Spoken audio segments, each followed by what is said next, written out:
계속해서 누가복음을 설교하고 있습니다. 지난주 본문을 보면 지난 시간에 본문을 보면 예수님께서 평강의 왕으로 예루살렘으로 들어가셨습니다. 그리고 성전에서 장사하는 자들을 내쫓으시고 성전을 청결하게 하셨습니다. 그리고 그 후에 성전에 앉아 가르치셨는데 이 일이 대제사장들과 서기관들과 장로들 즉 이스라엘의 지도자들에게는 거슬렸습니다.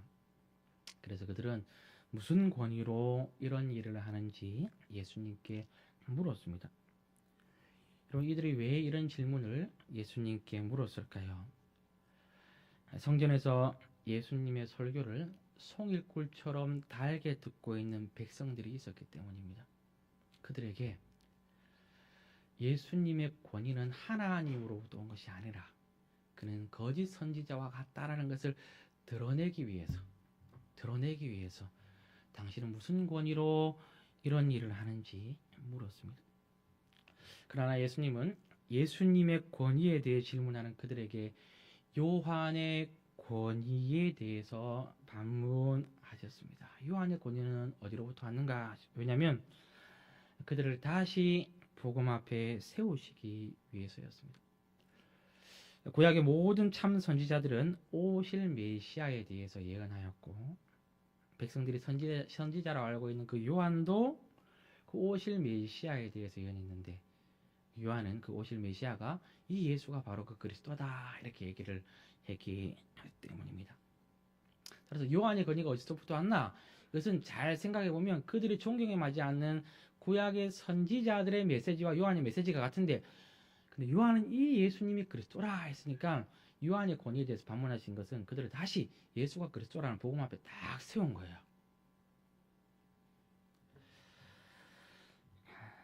말하자면 다시 회개의 기회를 주시기 위하여 반문한 것입니다. 하지만 그들은 끝까지 복음을 거부하였습니다.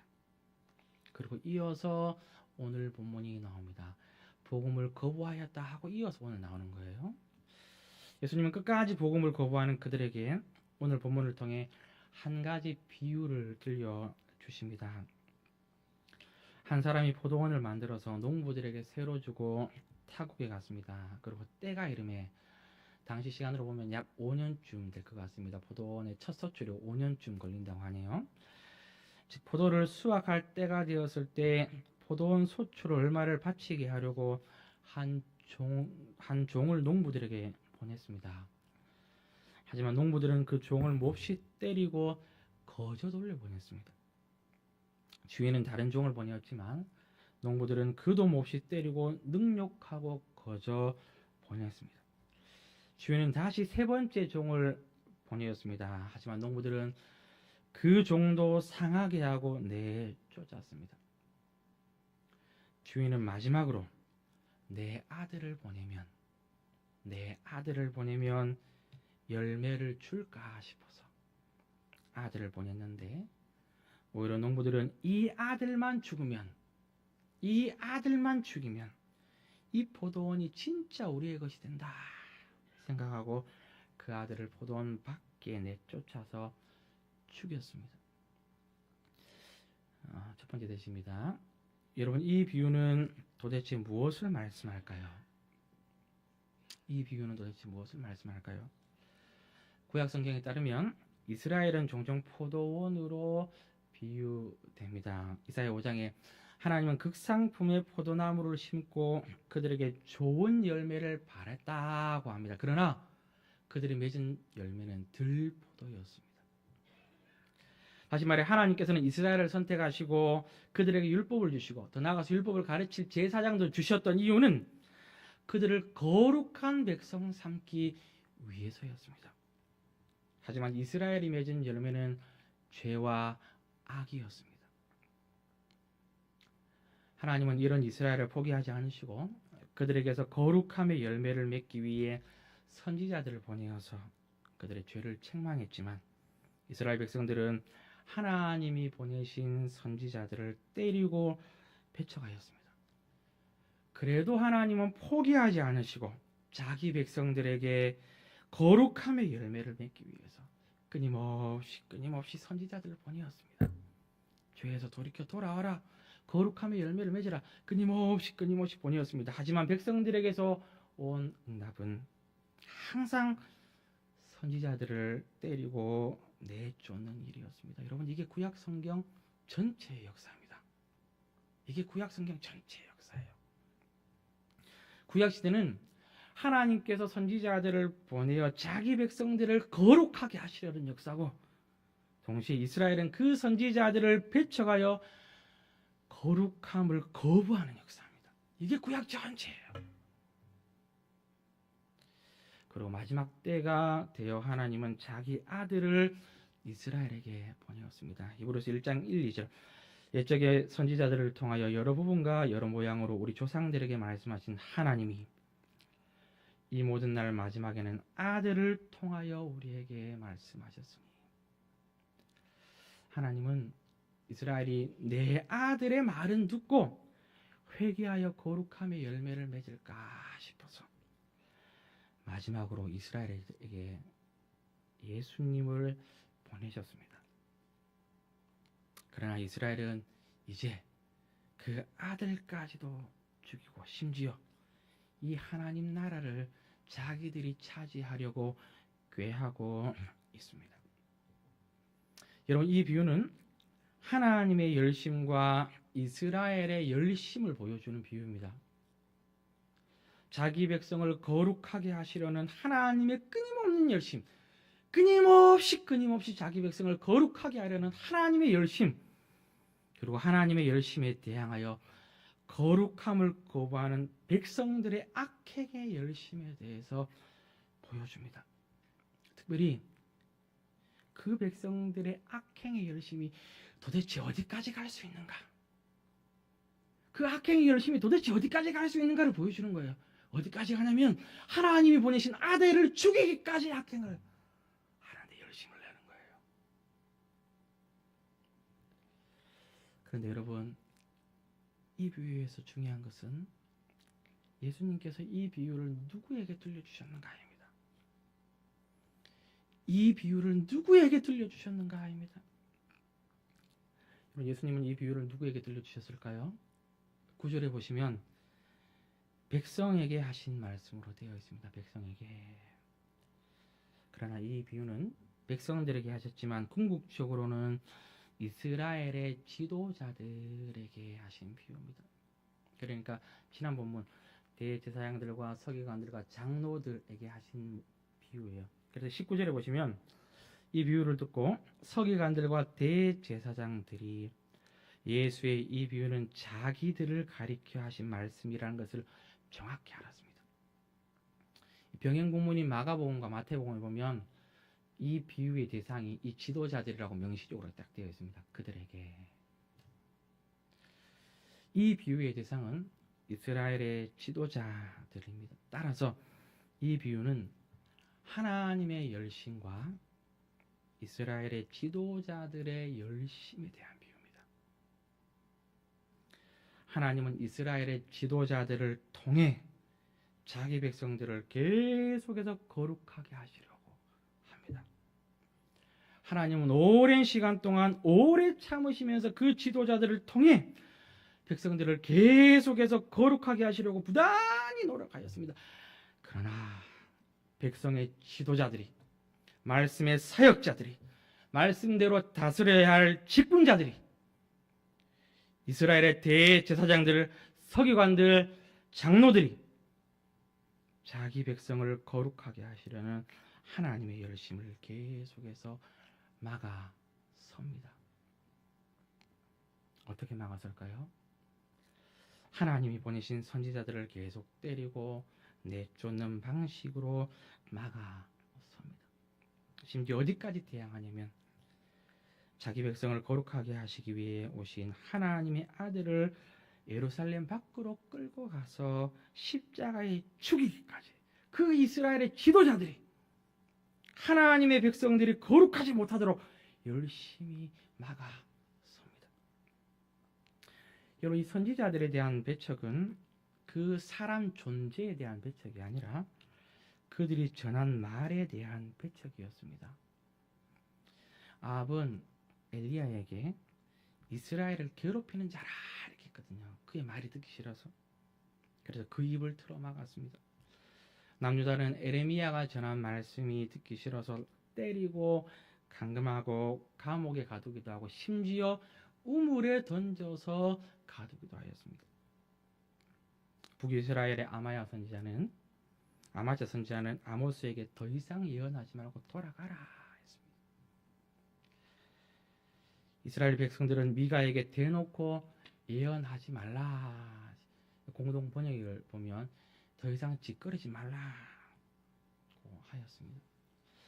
이스라엘의 지도자들은 선지자들이 아니라 그들이 전한 회개의 복음이 귀에 거슬렸습니다. 하나님은 선지자들을 보내어서 그들이 전하는 회개의 복음을 통해 자기 백성들을 거룩하게 하시려는데 백성의 지도자들이 그 복음을 전하지 못하도록 입을 틀어막고 때리고 몸을 가두고 그들을 내다 버렸습니다. 바로 앞부분 이스라엘의 지도자들이 예수님의 전한 복음을 거부한다는 걸 보여주었습니다. 요한의 권위는 어디서부터 왔나? 그들을 복음 앞에 세웠는데 그들이 이 복음을 거부했죠. 앞부분은 이스라엘의 지도자들이 복음을 배척한다는 것을 보여줍니다. 그런데 오늘 본문은 그 이스라엘의 지도자들이 복음을 배척할 뿐만 아니라 심지어 그 복음을 죽인다는 것을 보여주고 있습니다. 사실 이 말씀은 예수님께서 누가복음 4장에서 즉 공생의 사역을 시작할 쯤에 한번 하셨던 말씀입니다. 예수님께서 자기 고향 나사렛에 가셔서 복음을 전하시자 고향 사람들이 예수님이 전한 복음을 배척했습니다. 예수님은 복음을 배척하는 그들에게 임할 심판에 대해서 경고하시는데 구약의 엘리야와 엘리사의 예를 들어서 경고하신 거예요. 엘리야가 사르밧 가부에 갔고 엘리사가 아람 장군 나만만 치료했다는 걸 통해서 하나님의 말씀의 사역자들이 이스라엘을 버렸다라는 것을 얘기했어요. 그러니까 복음을 배척할 경우에 하나님께서 너희들을 버리신다라는 것들을 복음을 배척하는 자기 고향 사람들에게 말을 다 하겠습니다. 그러니까 성전에 회당에 앉아서 예수님의 설교를 듣고 있던 사람들이 화가 치밀어 오르는 거예요. 왜냐하면 자기들을 버린다는 식으로 얘기하니까. 그래가지고 이 회당에 앉아있는 사람들이 예수님을 끌고 막 산으로 갔습니다. 어디까지 갔냐면 산 낭떠러지까지 갔습니다. 죽이려고. 예수님을 잡아다가 산 낭떠러지 가가지고 끌어 던지려고. 낭떠러지 앞에 딱 서자 예수님께서 유유히 돌아서 나옵니다. 여러분 이게 이상한 장면입니다.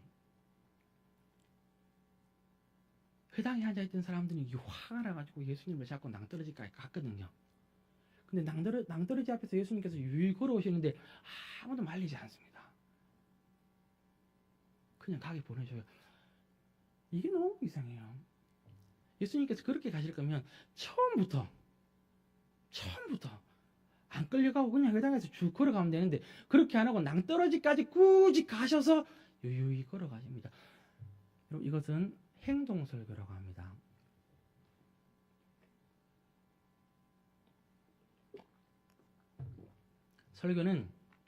성경에서 설교는 말로서 하는 설교가 있고 행동으로 보여주는 설교가 있습니다. 예수님 지금 행동으로 설교하시는 거예요. 복음을 배척하는 그들이 복음을 죽일 수 있다는 것을 낭떠러지 끝 앞에 서서 보여주시는 거예요. 공생의 사회가 가기 첫 시작점에 이 회당에 있는 백성들에게 이것을 이미 예언하였고 오늘 본문에서는 그 지도자들에게 보도한 비유를 통해서 귀에 명백히 들려주고 있는 겁니다. 복음을 배척하는 자들은 그 기아 복음을 죽일 수도 있다.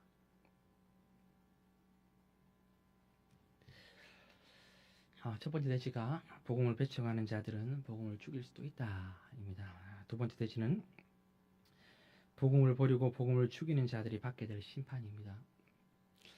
여러분 복음을 거부하고 복음을 죽이려고 하는 이 이스라엘 지도자들 결말이 어떻게 될까요?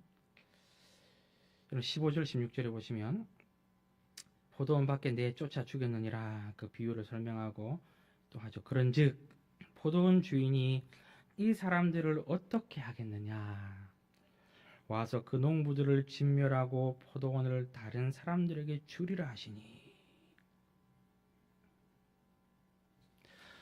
포도원 주인은 농부들을 진멸하고 포도원을 다른 사람들에게 주리라 했습니다. 이 말씀은 이 넓게는 이스라엘 백성들은 이 하나님의 백성의 신분을 이제 잃는 거예요. 그리고 하나님의 백성의 신분을 이방인이 가져가겠다.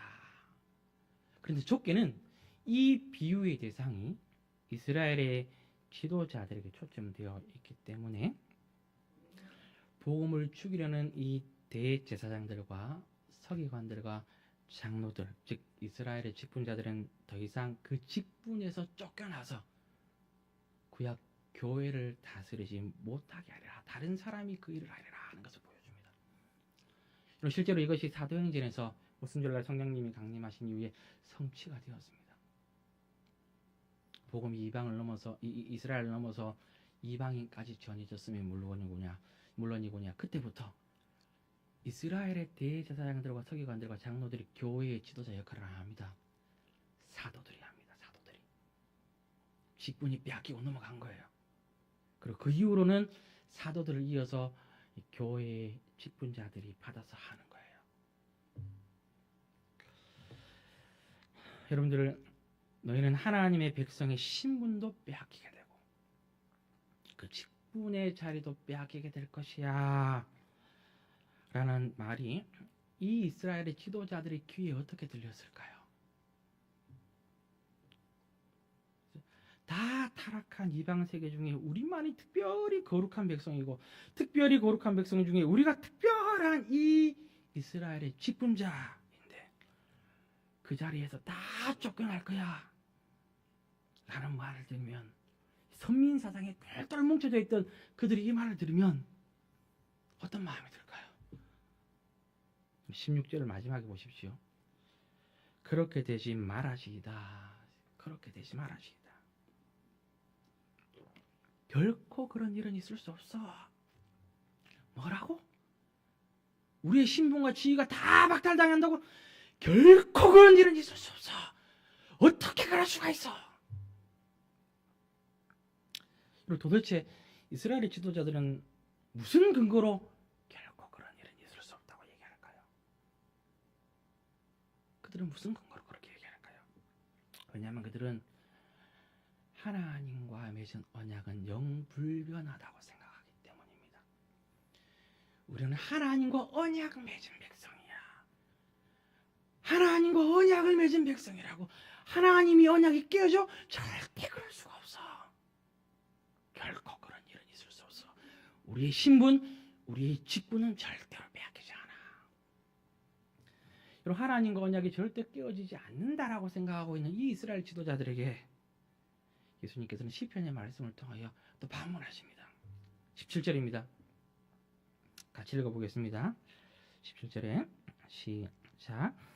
그들을 보시며 이르시되 그러면 기록된 바 건축자들의 버린 돌이 모퉁이의 모릿돌이 되었느니라 함이 어찌미냐.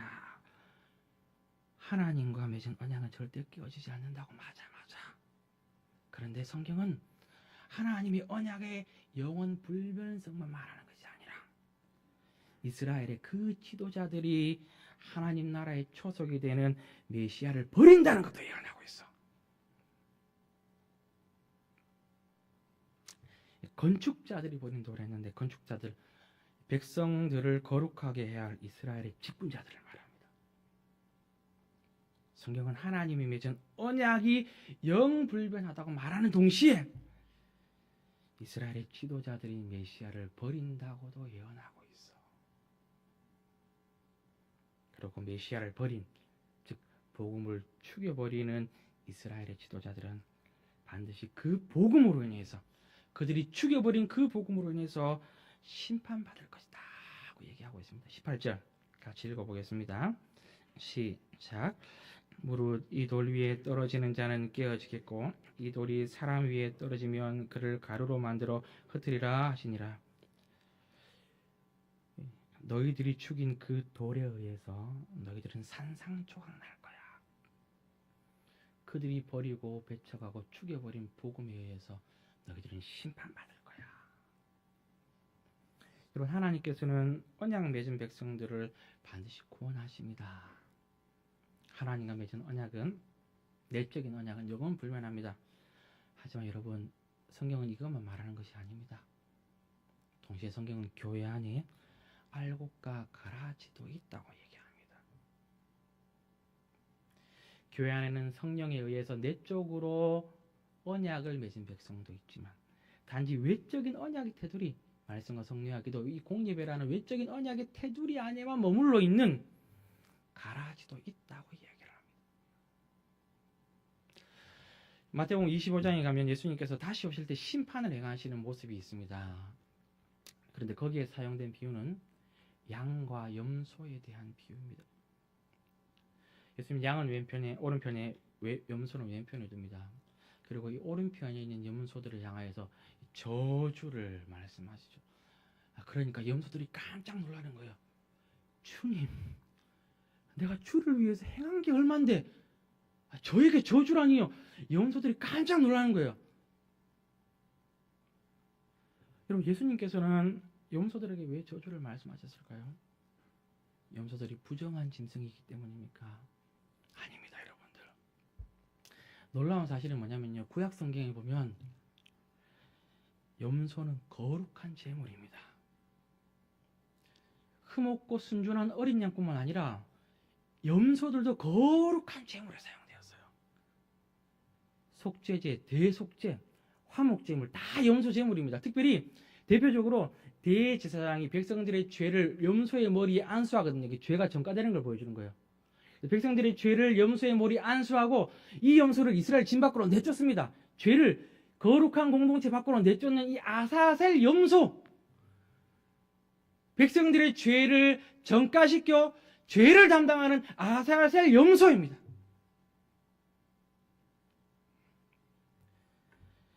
중요한 것은 심판 때 예수님의 이 대비는 양과 이리의 대비가 아니에요. 양은 구원받지만 이리는 심판받는다가 아니에요. 당연하죠, 이리는. 예수님의 대비는 양과 염소예요. 이거 이스라엘 백성들의 입장에서 들으면 충격적인 얘기입니다. 양도 거룩한 제물이고 염소도 거룩한 제물이거든요. 둘 다 거룩한 제물 중에 하나는 영생이고 하나는 영벌이에요. 이게 충격적인 거예요, 이게.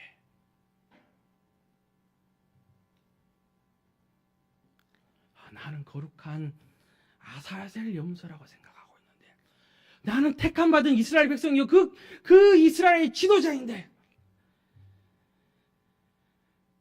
예수님은 너희들은 그날의 백성의 신분도 빼앗기고 교회의 직분자의 자리도 다 빼앗길 거야. 너희가 아사셀 거룩한 염소라고, 거룩한 제물이라고 다 빼앗길 거야. 심판을 예언하십니다. 왜요? 복음을 배척할 뿐만 아니라 복음을 죽이기까지 하기 때문입니다. 이게 가라지의 특징인 거죠. 바울이 고린도 교회에게 너희는 믿음 안에 있는가? 너희 자신을 시험하고 너희 자신을 확증하라 했습니다. 너희 안에 있는 믿음이 참된 믿음인지 돌아보라 했거든요. 이 문맥은 고린도 교회가 바울의 사도권을 의심했기 때문입니다. 즉 바울이 전한 복음을 의심하고 있기 때문이에요. 그러니까 어떻게 참된 믿음이 있는데 복음을 의심할 수 있지? 복음을 거부하고 배척할 수 있지? 복음을 거부하고 배척하는 너희는 그 믿음이 참된 믿음인지 너희 자신을 시험하고 확증하라 이야기한 거예요.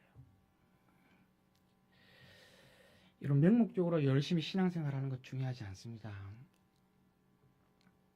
중요한 것은 내가 복음을 바르게 알고 간직하고 있는가입니다. 우리는 역사 속에서 바르게 정립된 복음을 오랜 시간 동안 힘들이고 노력해서 공부할 필요성이 있습니다. 인내, 의지를 가지고 복음을 깊게 공부해야 합니다. 좀 생소할 수 있지만 독립개신교회를 세우신 이 김홍전 목사님이 계십니다. 성약 출판사라고 하는 개혁신학에 있어서 중요한 책들을 출판하는 그 교회를 이제 설립하신 분인데, 제가 강도사 시절 그리고 목사 촌형생 시절에 신대원 때부터 이제 이분의 책을 계속해서 줄곧 깊게 탐독을 했는데, 그분의 책에 보면 반복해서 하는 말이 있습니다. 반복해서 하는 말. 신앙생활을 관습대로 하지 말고, 들은 풍월대로 하지 말고, 지레짐작으로 하지 말고. 관습, 들은 풍월, 지레짐작으로 하지 말고, 반드시 성경 말씀이 지시하는 것이 무엇인지 알고 깨닫고 믿고 행하라. 관습, 들은 풍월, 지레짐작, 이게 무서운 거예요. 사실은 이게 진짜 무서운 거예요. 이거는 느낌이거든요. 느낌. 그런 것 같다는 느낌이에요. 느낌. 그럴 것 같다는 느낌으로 받아들이고 배척하는 거예요.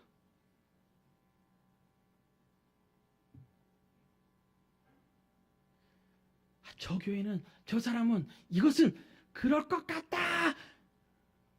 성경이 과연 그러한가? 베레아 사람들처럼 성경을 상관없이 역사 속에서 정립되어 온 복음의 줄기를 살펴봄 없이 그럴 것 같다는 느낌.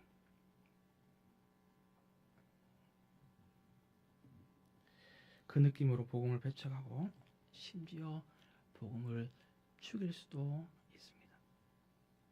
세 번째 대지입니다. 복음의 역설입니다. 오늘 본문은 예수님께서 설교가 무겁죠. 왜냐하면 본문 자체가 상당히 무거운 본문입니다. 예수님께서 이스라엘 지도자들에게 심판을 말씀하시고, 그리고 이스라엘 지도자들은 그 예수님을 향하여서 일을 가하는 장면으로 끝납니다. 너들 심판받을 거야. 그리고 지도자들은 일을 가는 장면으로. 19절을 보시면 서기관들과 대제사장들이 예수의 이 비유는 자기들을 가르쳐 말씀하신 줄 알고 즉시 잡고자 하되 백성을 두려워하더라. 본문 자체가 상당히 무거워요. 심판받을 거야. 이를 갈고. 왜 이를 안 갈겠습니까? 나는 아사셀 염소인데 심판받을 염소라고 하니까 어찌 이를 안 갈 수가 있겠습니까? 어쨌든 오늘 본문은 심판에 대해 말하고 심판에 대해 이를 가는 장면으로 끝이 납니다. 그러니까 심판이 주요 메시지입니다. 하지만 오늘 본문에도 놀라운 구원의 복음이 있습니다. 그리고 17절을 다시 보십시오. 그들을 보시며 이르시되 그러면 기록된 바 건축자들의 버린 돌이 모퉁이의 머릿돌이 되었느니라 하며 짚냐. 이 말씀은 건축자들, 즉 이스라엘의 지도자들이 예수님을 죽인다는 것을 말씀하시는 내용입니다. 문맥 자체가 그래요. 너희들이 나를 죽인다는 이 내용이에요. 그리고 실제로 예수님은 이 건축자들에 의해서 소돔 밖으로 끌려나가서, 즉 예루살렘 밖으로 끌려나가서 십자가에서 죽임당하셨습니다. 하지만 예수님은 그 죽음으로 교회의 모퉁이 머릿돌이 되셨습니다. 이스라엘의 지도자들은 예수님을 죽였지만 예수님은 그 죽으심으로 자기 교회를 세우셨습니다. 이스라엘의 지도자들은 예수님을 죽였지만 양떼들은 예수님의 그 죽음 위에, 모퉁이 머릿돌이라고 하는 그 죽음 위에 자기들의 구원의 터를 안전하게 세웠습니다. 이것은 무엇을 말씀할까요?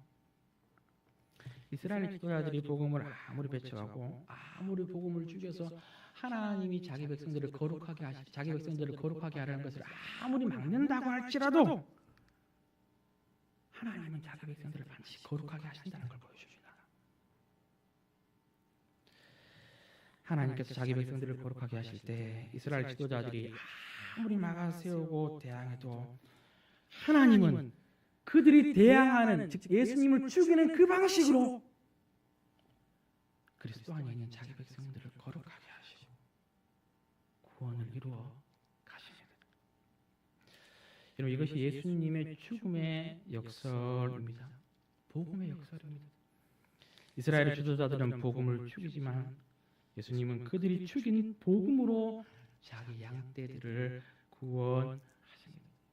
이스라엘의 지도자들은 그리스도를 죽임으로 심판받지만 양떼들은 그들이 죽인 그리스도의 죽음으로 구원받습니다. 왜냐하면 이 참 양떼들은 그 복음을 너무 사랑하기 때문입니다. 찬송하시겠습니다.